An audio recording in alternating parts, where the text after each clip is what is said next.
Hi everybody, I'm Hayley. And I'm Kayli. And today we're reviewing Sinners / The hash slinging slasher?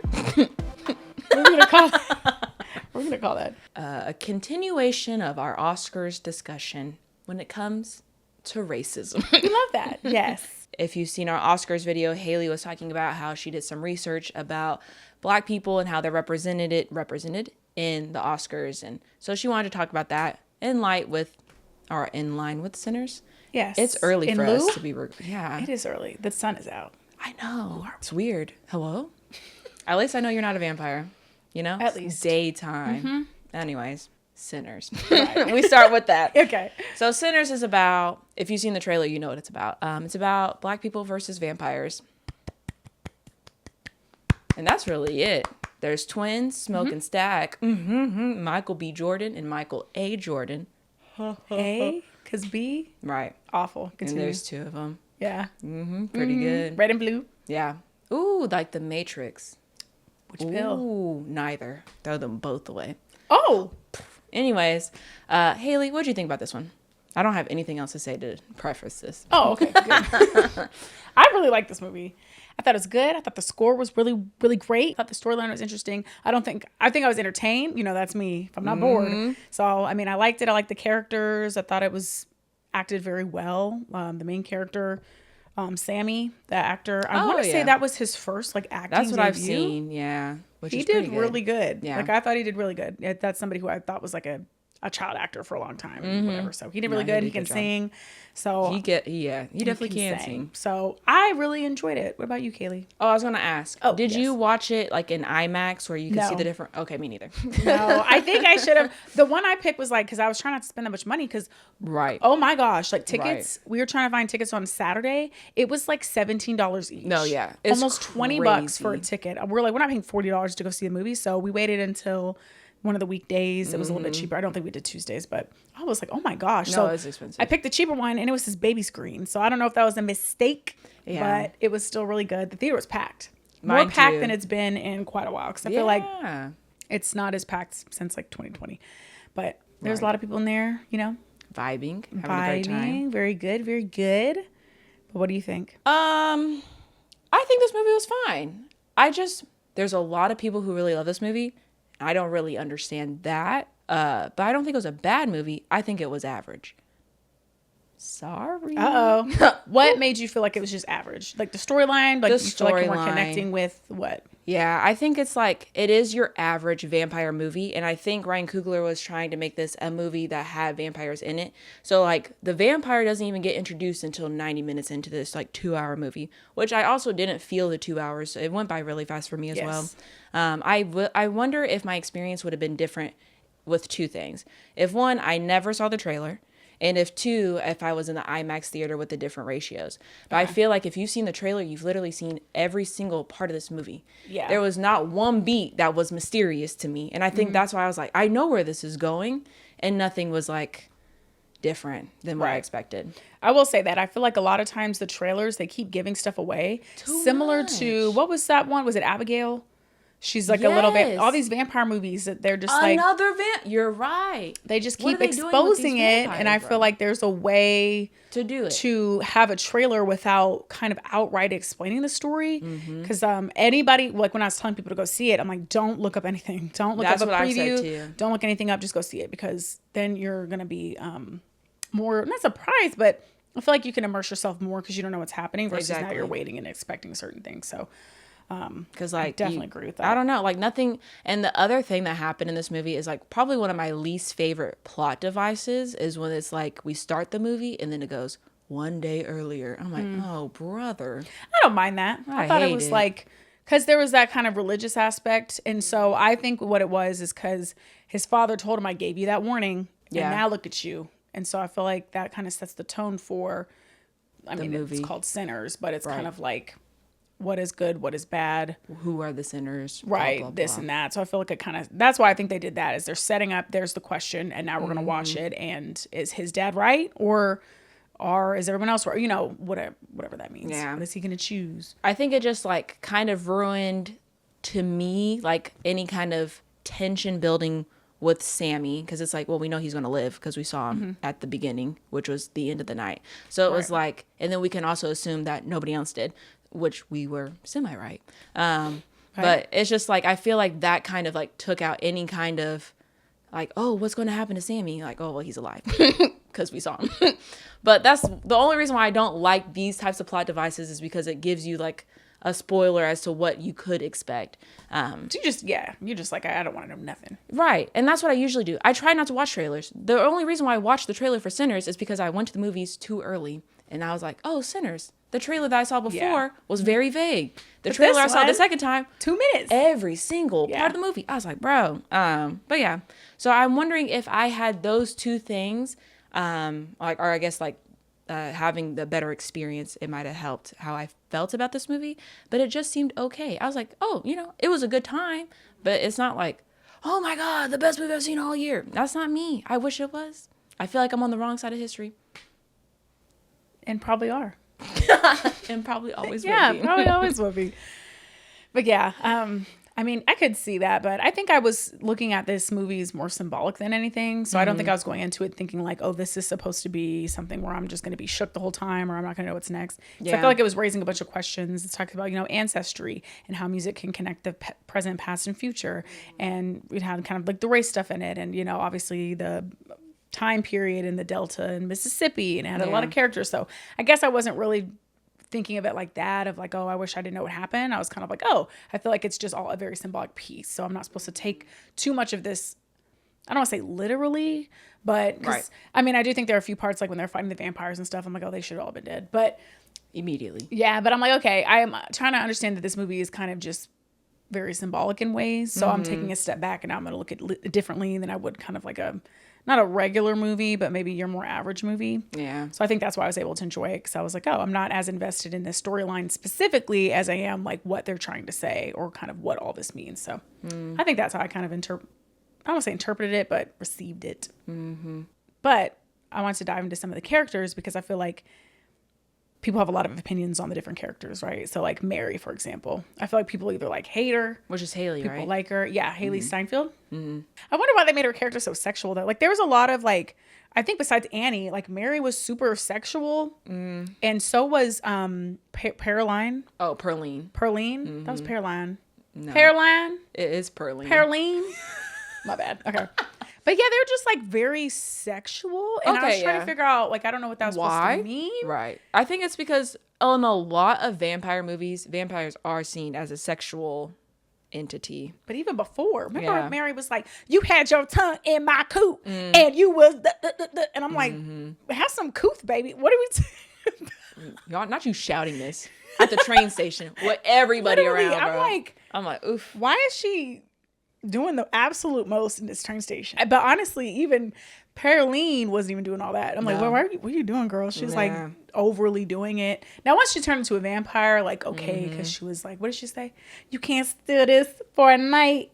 Oh, right. She's doing a lot. She did too much, if anything. I get it when she was a vampire, because, maybe it kind of heightens all your desires. And like usually in vampire movies, it is very sexual. We saw it with Nosferatu and lots of older ones. That's usually their thing.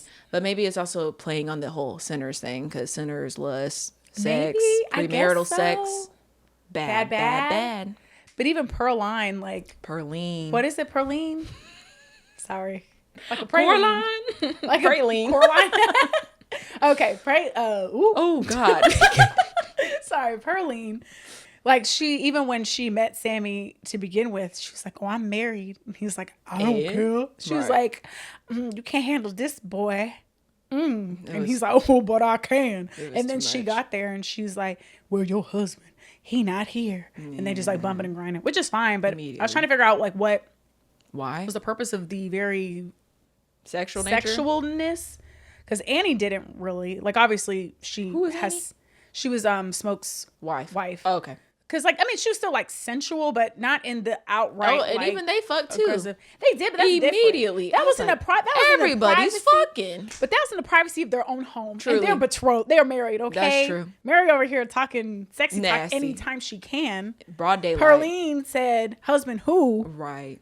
Sinners. I don't know, but I was trying to figure out why they made her like an adulterous character, because she didn't have to be married. Yeah. The whole story could have been the same, and she didn't necessarily have to have a husband. So I wonder why they made her. I know people have equated her to like, well, they say that each character like Jezebel is right that, okay. and like each character is also like the 7 deadly sins. So Perline is like lust or whatever. Blah blah blah. I don't know. Listen, I really feel like, to me, the name Sinners, I was still kind of confused on. I was like, why is it even called Sinners?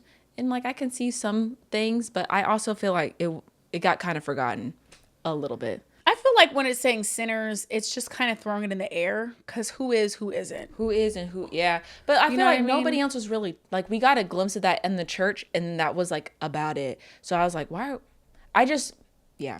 What do you mean we got it at the church? Like, that's like when we, like, we talked about, like, a sinner and playing with the devil, and, like, nobody else had this, like, belief. So I feel like if it was going to be the title of the movie, I feel like there should be more of, like, that push and pull. The only character who was really feeling this way was Sammy, because his dad's a preacher, but nobody else was like, oh, we're sinning tonight. Like, there wasn't even that. Like, it was just. No, I think that's because that's just Sammy's character. Yeah. Not struggle, but he's kind of like, should I stay where I'm at, do what I'm supposed to do, what I'm believed to be is right, or should I branch out, get out of this town and do more and use the gift that I have in order to bring entertainment and wonderful music to, the masses. But then on the other hand, you have his dad, who thinks that that's like sinner music. Like, that's what the sinners do. Because that's what it was back in the day.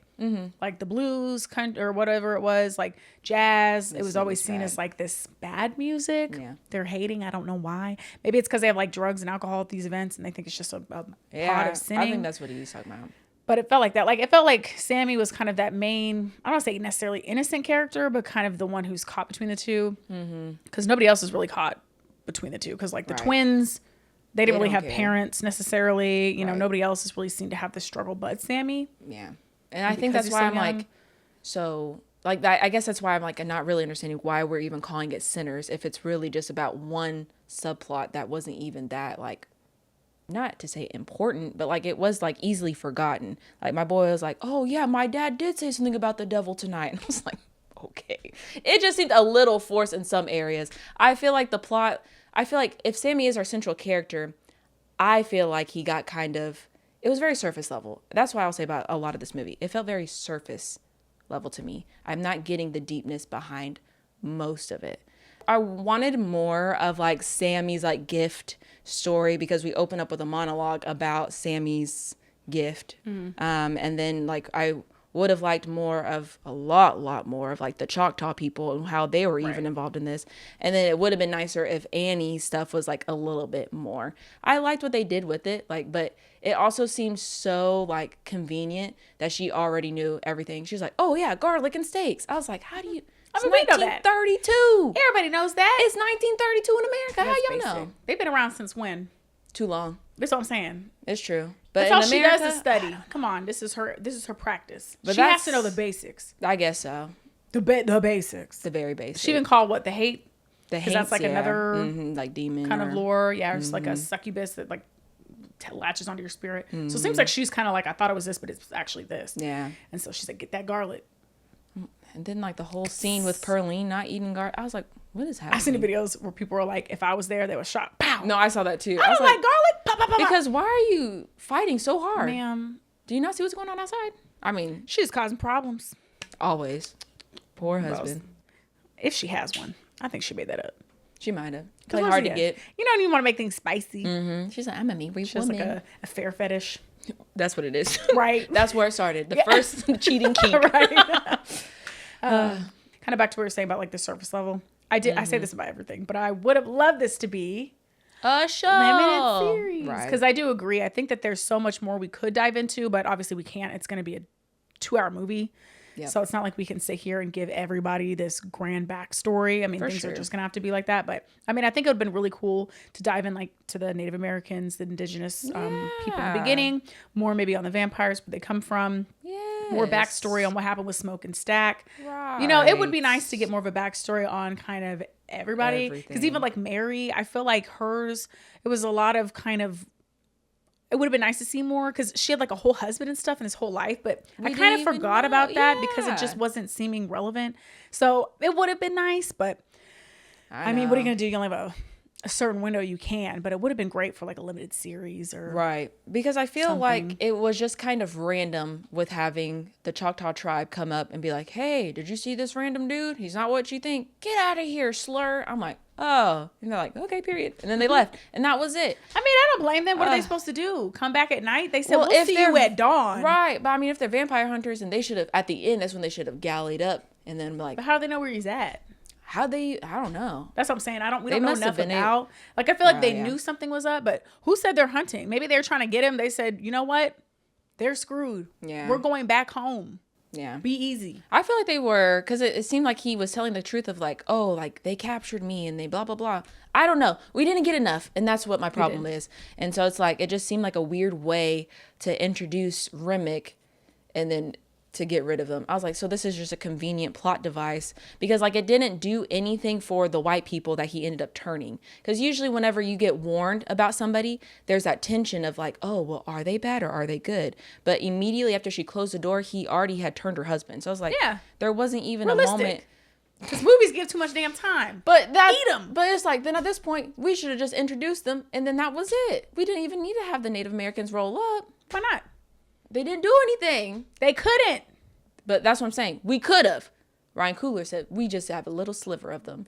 There could have been a moment, like that's how we could have started the movie if we really wanted to, with the Native Americans hunting this vampire, losing track of them, being like, well, whoever finds them, they're kind of fucked.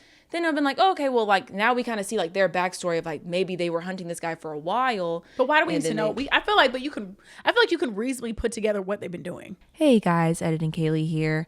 I had a little bit more time to think about Sinners and my feelings around how the Choctaw people were treated in this movie a little bit more. And I think why I'm bothered by it is because the Choctaw people, their role in this movie was very minimal, but like for their little time on screen, for them to be called a slur didn't really sit right with me. And I understand that there's like this aspect that these white people who called the Choctaw people a slur, they are putting themselves in danger and not listening to people because of the color of their skin. And so I understand that there is this discussion of racism and how that all plays in. But to me, it just didn't sit right that the only time we saw Choctaw people on the screen was for them to be called a slur at the end of it. And I think if we had a little bit more of their story, maybe of them tracking Remick, of them hunting him down, even if it wasn't like for them at the end to like save the day or anything, I think it would have been nicer to see them have a little bit more to the role or to the plot, other than just to be there to be called a slur, if that makes sense. But anyways, back to us. I don't think so. I think it's just kind of like showing more to it. Like obviously the Native Americans live there, and obviously Native Americans have more of a spiritual connection and kind of believe in, you know, kind of their own things that they have going on that aren't like strict Christianity. So it makes sense that they're like, no, like this guy's off. We know something that y'all don't know. We've seen this before. Maybe not. Or maybe they never seen it before in their lives. They just picked up on it faster. But I don't know. Like I thought it was fine because people are like, I wanted more of them. I'm like, okay, but what are they going to do? Come and help? This is what I would have wished for. Okay. If we're going ridiculous, we just saw this man Irish jig menacingly. Let's have everybody meet up at the end. We got vampires, we got the KKK, and we got the Choctaw, and then we got the people in the bar. Who's gonna win? Now that would have been exciting and different. It would have been something to see. Everybody fighting everybody. Who's going to who? But yeah, I just feel like the KKK thing was just kind of a random. I don't think so, because somebody made a point that they were screwed either way, because they're saying like people were trying to blame like, oh, did Sammy bring the vampire? Did the vampire do it? Because there was a girl who's making a point where she thought that because Smoke and Stack both have like this capitalistic dream, they're the reason why they brought everybody down. The Irish and the Italians should have also made their way down. It should have been everybody.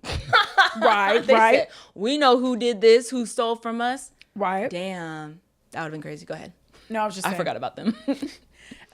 But they were basically saying like, okay, because they're trying to blame it on like Sammy and Smoke and Stack being capitalistic and like wanting to build like business. The downfall of like the juke joint. Okay. Yeah, but then somebody else made a good point, and they're like, the whole point is that no matter what they did, no matter how they did it, they were going to. Everything was against them. They had the vampires. If the vampires never showed up, then it would have been the KKK the next morning, or it would have been they would have lost money and they would have foreclosed. So like no matter what they did, this was nobody's fault. This is nobody's sin. It's not Sammy. I mean, you know, Sammy like conjured him, if you will, unknowingly. But I think that's why they had the KKK there kind of in the background, because the whole point is they were gonna come get them regardless. They just couldn't, because everybody got already by the vampire. So I kind of when they said that was weird. You what? I thought that was just weird. I'm like, why show up in the middle of the day, like in the morning? Why not be there at night when you know everybody's gonna be there? I did want to. They thought everybody's gonna be fucked up. I guess. I was like, they said usually when I see the KKK attack, it's at night, and there was not a cloak in sight. You know what? We know they like to party. Right. They said they're gonna be here drunk unless they just wanted to get like Stack and Smoke. Maybe I don't know who they were trying to get. I don't know if they're trying to kill everybody or they're just trying to get. They assume Stack and Smoke will be there, so they'd be like, "Nah, I guess so. Y'all are going down." I guess that's the part that I just felt like was like a little weird, because it was like we just had this epic battle with the vampires just for the KKK to show up, throw some slurs around, and then Stack or Smoke ends up killing them. I'm like, what movie are we watching? Bye. I was like, the fuck is this? He said, I knew they were coming back. Right. Well, that's because they disrespected the white man. Well, and then also like the vampire's like, oh, my uncle's the KKK and he's going to come here and kill y'all. So I feel like. Who said that? One of the white people that he turned in the beginning, Remick. Because like in their house, they had a KKK robe as well. He said, perfect. Right. These Native Americans are coming from my beautiful white Help butt. me, please. Help me. If you will. Those Native Americans said, he looks crazy. Y'all just let anybody in. But yeah, I don't know. I feel like because like it's introduced, like I guess it usually what I'm used to, maybe it's like subverting my expectations, is that when somebody's like, oh yeah, this person is sketchy, or you get a piece of information from people who look sketchy and you're like, I don't know if this is true or not, then you get to find out if it is true or not. Because they're like, oh, the KKK is coming, and then they don't come until the morning. So it's like, but they came. Right, eventually. But I guess it didn't pose as like an imminent threat because like they weren't coming that evening. No. That's what. Had they? And that would have been interesting, because now you have a white man who's a vampire and you think that he's on your side because he's white, but then it turns out that he's actually on the black people's side for the most part. I mean, yeah, I think it would have been interesting had the Klan members showed up like maybe kind of in the night, but I'm not really sure what their goal was. Like I said, I don't know if they were coming just for Smoke and Stack, or if they were planning on like taking the whole thing down. Right. I'm not really sure what it was, but I mean, it would have been interesting to see that, and then if they also get turned into vampires and they also all die. Yeah, I just feel like it was an unnecessary addition to the movie, because I was reading some interviews with Ryan Coogler, and he was like, when you think of 1930s Mississippi, you think of like the segregation and the bad things, but he's like, people also had a good time there as well, and that's what he wanted to show. And I'm like, okay, well then we could have talked about what was going on in the periphery with everything else that we did. So with that guy talking about his friend getting lynched, and then when they passed by those prisoners, and then like their relationships with the white people, like the vampires, that's enough to kind of talk about the background. If that's not your, it's already right there, because if that's not your point, is to talk about segregation and racism, then why even put the KKK in there? You could have already talked about what was going on. What a good shootout. Then I also hated that part. I like it. It was so stupid. Pop. A little, what do they call that? A little reparation, if you will. Right. From all the other, I mean, it just felt more refreshing, because I feel like in all the other movies, I'm like, at least he's fighting back. He said, I don't care. I'm better than all y'all. I've been to war. All y'all do is run around with your big bellies and call people slurs. You could never. True. He said, pop, pop, pop. He was in, I don't even know what war was happening back then. It was World War One. World War One. I almost said Vietnam. That was like 70s, 60s, 70s. Sure. It was. Right. Almost. Close enough. It was a war. But yeah, so I don't, and maybe there was some deeper meaning for why Smoke did it versus Stack. I mean, Stack obviously got turned, so he wasn't there. Yeah. But I think it's just like, if you want to talk about racism and oppression in the way of like using your vampire as that allegory, you could have done that without also including the KKK. I just feel like it wasn't done subtly in like the way I think it was supposed to be, because he talked about like, oh, I thought it would be interesting to have a vampire in the 30s where we have segregation and where you are judged off of your appearance, but he's actually not the way that everybody assumes that he's going to be. Right. So I feel like if that's what you're playing on, then play on the vampire more. You didn't. I feel like the vampire barely did anything except for fucking dance around. Of course. He's a man of the arts. But it was also interesting with Remick, because some people were saying, is he even Irish? because he started like kind of talking with the Irish accent, but they're like, he also did that with the Mandarin. So is he using this whole persona just to add to the vampire group? Is he even, I mean, I don't know. I feel like he still is, because that's kind of the point of him coming after Sammy, because they're saying, oh, he wants to connect with his ancestors, but I'm like, or does he just see a power to add to the group? That could have been interesting. Because you've never seen Twilight or anything. Like You've the seen first that? movie, yeah. But yeah, they're kind of like, if you turn someone into a vampire, the whatever powers that they might already have, because you know people can have like certain powers, it just like heightens it. So that's why I was like, I don't really know what his end game was. Like, is it truly to create this community that he sees this vision of because of the oppression he went through and this and that, or was that his angle? Because Just these are black Right. people in the South in the 1930s, and the only way that he can best communicate with them and try to convince music. them is via music and via, I've been oppressed too, I want a community, da da da da. Let's be a group. He does like music though. They're turning up in the parking lot. They're saying, I was like, ooh, ooh, ooh. Everybody inside was fighting for their life, and they're sitting here like, Just fucking it up. Anyway, so Stupid.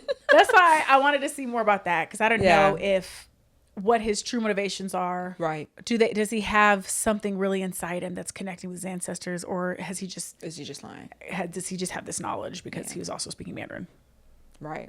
I feel like that's something that we could have definitely Dove talked a into little bit more. more. That's That's what like I'm like, I even think- with Sammy's like thing, like we had that one really cool scene and that was about it. And I'm like, it could like if, and then I feel like at some points Remick forgot that Sammy was there. Like there was a moment he's like, oh, Sammy. I'm like, wasn't this the whole reason why you're here? He knows. He's a funny guy. He knows comedic timing. He does. He said, "Well, I almost forgot about Right, you." Bitch, come here. Yeah, come here. Come right. to Mickey. Right. It was just hell no. It would have been interesting if we talked more about like the music part. Like if we wanted to hone in on how powerful music is and how it like crosses all sorts of time and space, and like how this could be used by other entities, like that would have been a little bit more interesting to go through rather than Preacher Boy eating some girl out. In my humble opinion, unnecessary. If you want to talk about it, then talk about it. But we barely touched it. And I was like, the one interesting thing I didn't see in the trailer also wasn't really talked about. Then what is the point? That's why I'm like, I don't know what is symbolic versus what's actually supposed to be something we're diving into. Because I'm like, is this just supposed to kind of be a surface level symbolic movie or what? But it would have been nice to have maybe like a limited series, because I feel like if it was over the course of like a week or you know, weeks leading up to the big event, I don't know, like you could really dive into more on literally everything. And even at that point, I think then you could have the Native Americans coming back, because if there's a couple days, they might have been able to track Remick, and especially if they got bigger, and let's say they didn't all die and burn that one first night, we would have had a little bit more. So I mean, I do get that, but that's why I'm like, I'm just confused as to like why so many people really love this movie, because it didn't do a lot. So I mean, I think I enjoyed it because it just seemed like it was different. It was like, what's gonna happen next? Like I kind of knew some stuff, but not other stuff. I didn't know what was gonna go down, because like I knew Sammy was gonna live, but I didn't 100% know if he was the only one or what had happened. And technically, he wasn't the only one, because did you see the? I didn't see both. I only saw the first one. I only saw the first one too. I saw somebody say like after credit scene, like wait till they're done with the credits, but I thought that it was just the first one. So I think the second one was just Sammy playing the guitar and kind of like looking up at somebody as they walk in. Right, and that's supposed to like, some people say it's like him selling his soul so he could. See, I'm not aligning anything in this with being demonic outside of the vampire. Like I don't think Sammy sold his soul. But I'm I also don't trying think to any of figure that. out. So that had to happen before the night. So like, is that why he lived? Because he sold his soul, and that's why his dad was like, "I know what you're doing. Right. Don't go." That might make more sense. But to me, I feel like just selling your soul to the devil is such an easy and way then another out of thing all that. With the end credit scene that we both saw, apparently Sammy's reflection isn't there in the mirror. I saw that. So I think that's what's also feeding into this whole he sold his soul to the Wouldn't devil. that just be vampire? Girl. Can vampires see their reflections? I don't think so. But if he's a vampire, maybe he's dying. Is he vampire-ish because he got scratched? Or maybe it's because he's still kind of that spiritual figure. Not spiritual figure, but the kind of the bridge, if you will. So I don't know if he's kind of the kind of here, kind of not. Or maybe he was just too short and he wasn't in the mirror. Or they just messed up. Right. Because the forgot. camera was actually there, and so they took out They took out the everybody's whole reflection. background right so actually, there, it was a and mess. just a mistake. Yep. Because I feel like that would defeat the purpose. I think him selling the soul defeats the whole purpose of it. Because I don't think his dad was correct in like you're selling your soul. Like that was like his whole dad's thing. But I think the point is that's not exactly what it is. Yeah. Saying we had a gift, Yeah. and it's going to be coveted by all. Right. The good, the bad, and everything that comes with it. But he has a beautiful gift that he can share and bring the past, present, future all together. So I don't think he sold. I'm going to say, my opinion, he didn't sell his soul. Because I don't think that was the point of this movie. Yeah. Because now he sold the soul to the devil. And now he's going to go to hell and burn like his dad said.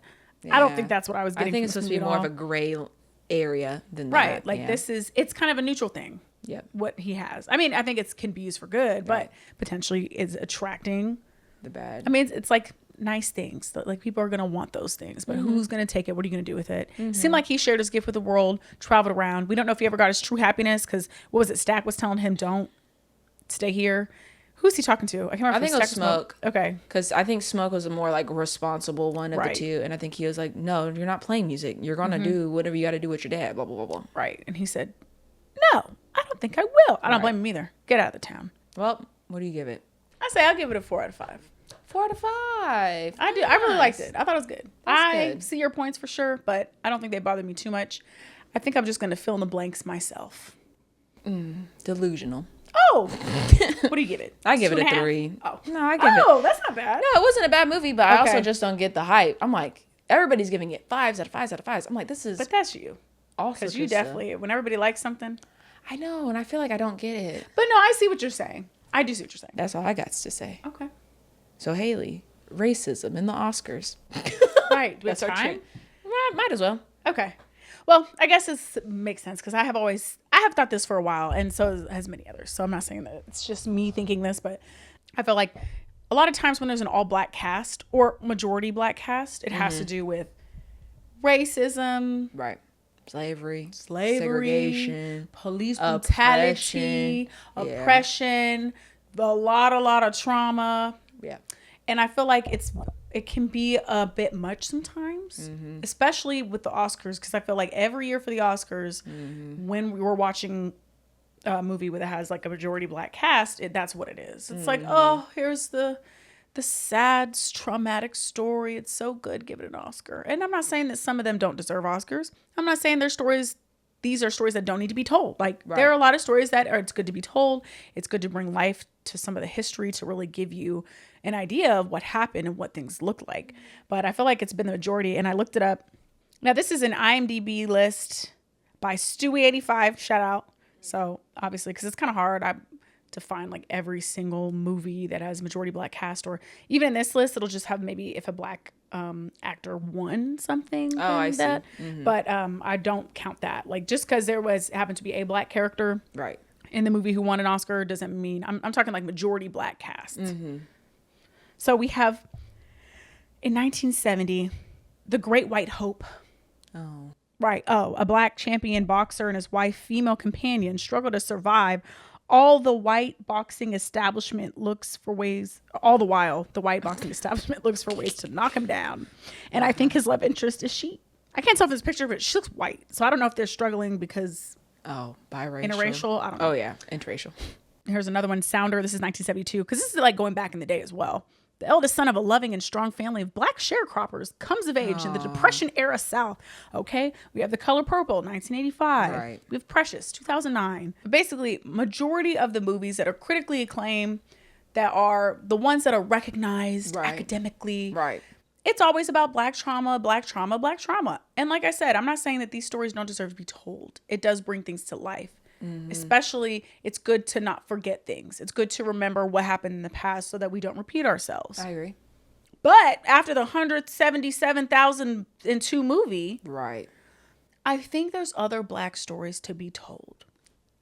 Like, at least kind of on the academic level. Because, I mean, I'm sure, like, you can look at, there are movies with, like, BET, for instance. They were always putting out movies and shows, like, that have to do with black characters, but it's not about oppression and trauma. Yeah. Like, of course, you have, like, Drumline, like, all this other stuff that came out. But I'm talking, like, the ones that are critically acclaimed. You know, the ones that make it to the Oscar level. The ones that, yeah.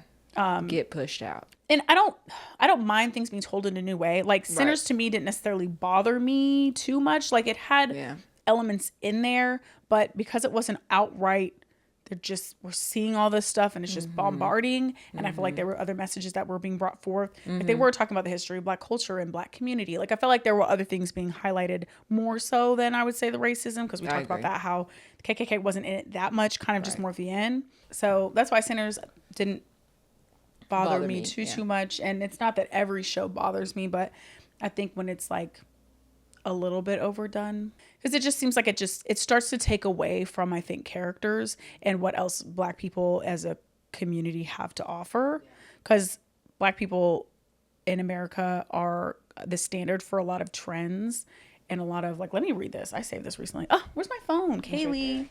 African American subculture. This is from one of my classes. Oh. In the United States, I can't tell you what book it's from, so I'm sorry. Oof. But I'm sure if you type word for word, it'll come up. But it's not my words, not my writing. In the United States, the African American subculture represents 13.2% of the population. African American consumers are more likely to shop online and interact with brands via social media. Younger African Americans have become trendsetters for all young American consumers, regardless of race or ethnicity. The combined buying power of African American consumers is estimated to be approximately $1.4 trillion. That's crazy. By 2020, up 275% since 1990. That's crazy. Is it not even billion, Kaylee? Trillion. 1.4 trillion is the estimated Black American influence. Trends, clothes, music, food. And this was my textbook in college saying this. And this was like... And that's at least 20 years ago. Right. Shut up. Anyway, but I'm saying, I'm like, there's so much influence and all this stuff. Yeah. And all you can do is... That's going to sound great. Yeah, don't do that. And all you can do is talk about slavery. Yeah. It becomes, to me, overdone. And it's overlooking a lot of where we've gotten to this day. Not that things are perfect. Not that there's just no such thing as racism anymore. I'm not saying that. But I'd love to highlight some other things as well. And I was reading some articles and they were pretty much saying the same thing. So this is by Pop Dust. It's called Sharing Black Stories, Hollywood's Obsession with Black Trauma. And one thing they say in here, and I quote, most of the critically acclaimed films about Blackness seem to sensationalize Black suffering in order to offer a false sense of resolution and closure, as if racism began in slavery and ended with the March on Washington. So their perspective kind of throughout this article was kind of an interesting take, because they were saying that they feel like this is Hollywood's way of like resolving. Right. They said, and that's how racism ended. Right. Or kind of like, we're like, not that these are happy stories, but it's some of them, like they said, like Harriet, 12 Years a Slave, Selma, Martin Luther King biopics, like things like that. It's kind of like, oh, that was then. Those poor people were done. Or like, here's the movie to give you your side and you're now heard. Right. And we're done. Yeah. So this article is basically like, it's not resolved. Some of these movies are kind of wrapping things up in a bow. Yeah. And being like, sorry. Here you go. Here. Yeah. Here's a sad movie. I think Tristan and I were just talking about it because we were talking about Denzel Washington, and Tristan remembers him from Remember the Titans. And he was like, man, honestly, it broke my heart knowing that most of that stuff wasn't real. He was like, I thought everybody got along at the end. He's like, in real life, they actually didn't. I was like, that was that football team, right? Yeah. And he was like, man, I was like, dang, not you realizing that racism didn't end when you were like 12 years old. Right. He was like, man, I thought it was over. I thought it was everybody holding hands. Right. No. Kumbaya, indeed. Yeah. So I'm hoping we get to see more Black stories in going in the future. Yeah. And even like kids stuff too. Yeah. I don't know. Like, I'm still waiting on my next Black princess. Don't get me started on Tiana. I love Tiana. I do like the movie. I like Tiana as a person. Right. That movie? Yeah. Trash. Racism? Once again, we get one Black princess. And they said, you know what would be great? Jim Crow. Yep. That's what I'm saying. Yeah. It's like, oh, that's what I was going to say. It's also like, you have shows where you don't even need it in there. And they're like, they start throwing it in there. Did you see Bridgerton? No. Girl, I was watching Bridgerton. It's loosely based off of the courting system of the England times, of the Victorian era. And they have a bunch of different random races in there. Like, there's like Asian people, white people, Black people, all people, right? And it's kind of refreshing because it's not really historically based. So to me, it's like suspending reality. We suspend our belief. Everybody's happy, whatever. We're just focused on the story of the romance and the drama and the tea. They said enough of that. Girl, there was like one episode where they made the note because the Queen of England, Queen Elizabeth at the time, she is of African American, or not African American because they're in Europe. Sorry, she's of African descent. She's black. And they made a comment. They're like, well, the Queen really paved the way for us. I'm like, why? We were so close. We were so close to just having a nice show. And now all of a sudden the Queen is black and they're making comments about how she's paved the way for the rest of the minorities to be here. And then they have a whole spin-off series of Queen. Oh, I'm sorry. Her name's not Queen Elizabeth. Queen Charlotte. She's based off kind of Queen Elizabeth, if you will. She like runs the show. But Queen Charlotte gets her own spin-off and there's like racism there because they're trying to like make peace between two lands. And so they bring her over, and of course she's brown skin, and the white folks are like, she's darker than we thought. We sure we want her? And I'm like, this is just a courting. It's about romance and drama. And they're like, let's sprinkle racism in here. It's fake. None of this is real. It's fake. We can't suspend belief. Do you think it has anything to do with like, do you think that people are feeling pressured to address certain stuff in their shows? And we don't have to address it every time, but maybe. Maybe they're like, oh, I wonder if that's what it is. But this is a fake ass land. Right. You're telling me y'all made up this kind of imaginary world and white people are still racist in it? This is your imagination? Right. They said our imagination only goes so far. This can't be another universe where everybody is they said non-racist white people? They said never that. Not in this alternate universe. One thing's the same. White folks can't just stop. So that's really all I have to say about that. Not every movie bothers me. Like I said, Sinners didn't bother me too much. Like my sister was like, how do you feel about it? I know it was like, Jim Crow era. And I was like, a little nervous about it. Yes, I was a little nervous, but it wasn't too much. Like, it wasn't too much. Like, I think it was done well enough for me where I was still enjoying it.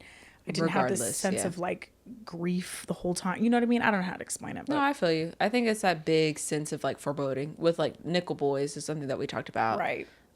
So I think it wasn't like that. It was much more lighthearted and fun than most movies during that time period are. Yes. So, but yeah, I feel like adding in that part was a little bit unnecessary, and it seems like every time we have a black cast, it kind of has to come to a point where it's like, well, let's address the oppression in the room. Right. I'm like, but we could have just had fun. Every time. We just, I mean, there's already vampires. Mm-hmm.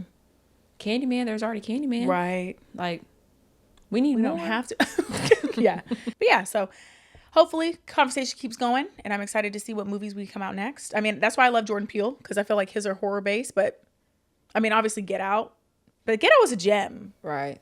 I feel like I like Get Out, but like Us wasn't. It was kind of class. It was more class based. It was more class. Yeah. But this one was Nope was a little bit more class too, in a way. I would say so. But I didn't think it was like a heavy on the racism or anything. Right. Like they talked about like some of the first cowboys were black. I was like, okay, cool. But it's not like they were like oppression. Right. And they're struggling. No. I thought that was good. Right. So I'm like, that's why I kind of like his, because I can see he's still using like main characters that are black, but it's not necessarily surrounding black trauma specifically every time. Right. So yeah, I'm excited to see his. I know his can be very polarizing with everybody's opinions, but I at least appreciate how he's trying to do something different. Yeah. I think the first one talking about race and then everything else just being about black people, I think it's cool. But I like that one in a sense because that one had so much more nuance to it. I agree. It was more like, because I think there's times where you have movies where racism isn't subtle, because back then it wasn't subtle. Right. Nowadays it's, well, maybe not currently, but before the current president, right. things used to be a little bit more covert. It wasn't always super obvious that people were, racist. And I think Get Out does a really good job of like portraying like, oh no, white people are still a little weird sometimes, even when they don't think they are. Right. And so I think that's what brought it more, and like it was more current of like what we kind of go through now. Yes. And especially because it's like they were still had the racism, but then they wanted to also be black. Right. Like it was this thing where they recognized that black people are basically superior in a lot of other these Right. ways, but then It was like a fetishization or whatever. Yes, it's like this whole thing. So that one was very dynamic to me, and also they did throw some comedy in there. You know, like it was. I don't want to say it wasn't lighthearted, but I'm Right. like I felt like the way it was portrayed wasn't in a way where I felt it was just bombarding. And No, I'm I glad he agree. did get away at the end. Like I remember Jordan Peele specifically said like I know there was made another him get ending away. where that man did not. They said that's the And case, I was but like, I'm glad girl, I'm glad his friends showed up. showed He up said, and showed "Get in this out, car," bitch. and they laughed. But I thought it was very because- fitting because his yeah. friend was like, "I told you not to go over there. I'm about to come get your ass." Yeah. Came and they did. But then So, came with the fucking like police lights, and I was Yes. like, oh, my heart. I remember dropped. everybody. What did I watch it in the theaters? I just remember Yeah. everybody was like, "Oh." Yep. And then It subverted it our was his friend. expectations. It Yeah. did, but it was just so good, and you're like, "Thank did a God great that's job. not where we fucking Yeah. went." Because you know she was getting ready for the tears, Yeah, which she was said, funny. right. She's like. So that's why Get Out to me does not count. That's why I'm like I'm not opposed to having these conversations when it's done well, yes, yes, I agree. and when we're adding to the conversation. And I think that's what it is. It's a conversation piece because then I think it kind of opened up other people's eyes. Mm-hmm. Because I think a lot of times when it comes to Black trauma movies, it's preaching to the choir that already knows. We went through it. We know. The people that you're trying to like reach to are not here watching these movies. I think with Get Out, it disguised itself in a way where you could, it's kind of like a Trojan horse. Like you think it's more of like a thriller, supernatural, or Right. whatever. You don't know what's going on. But then it's a vehicle for you to talk about, oh, well, like racism still kind of exists today. Right. It just looks different than when it did when we were slaves. So I think that's what I miss is this like moving the conversation forward and not like traumatizing people who already know we went through trauma. right. And I think that's where a lot of these shows are kind of doing. Yes. So stop it. Stop it. Get some help. Exactly. Oh, Michael Jordan. I'm Michael A. Jordan. That's not full circle. Kaylee loves to bring it all back. Any Hoosers. So tell us what you think about racism. How do you feel? Are you racist below? Let us know. So we can black you. But yeah, let us know what you thought about Sinners. What do you think about Black trauma being portrayed in movies? But yeah, we have an Instagram. We do. Hayley and Kayli. Yes. What else do we have, Hayley? We have a YouTube channel. Obviously, if you're watching here now at Hayley and Kayli. We also have a TikTok at, you guessed it, Hayley and Kayli. Check us out there. We put some of our shorter clips on there, as well as a few bonus episodes, a few bonus clips. Right. Right. And we have an email at presspodcast@gmail.com. So you can send us all your questions, comments, concerns, everything there. And we have a second beauty channel if you want to check it out that we just started. Ooh. At Hay and Kay. That's right. We'll have it all below. Subscribe. So yeah, we're going to do a bunch of other shenanigans there. We're just doing shit. Yeah, why not? Why not? Fuck it. Anyways, let us know what you thought down below about Sinners. Yes. I don't know what we're talking about next time, but I guess you'll find out. You will. It's a surprise. It always is. It's a surprise to Jump us scare. too. Oh. Yeah. We love horror. Anyways, Until next time. Lou. No, let's do a sinner sign off. We start fucking? What do you mean? That'll get our views up. Oh, There we go. let me in your house. Oh yeah. Hey, bye. I don't know. That was cute. Was that cute? Yeah. We'll do it again. I can't think of anything. That was good. Let me in. Let me in. Hey. See you next time. In your home. Ooh. Knock, Knockety knock. Knockety knock. Let us in.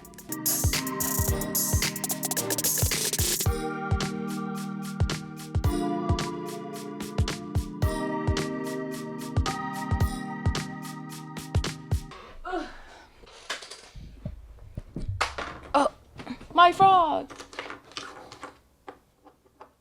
There we go. Anyways,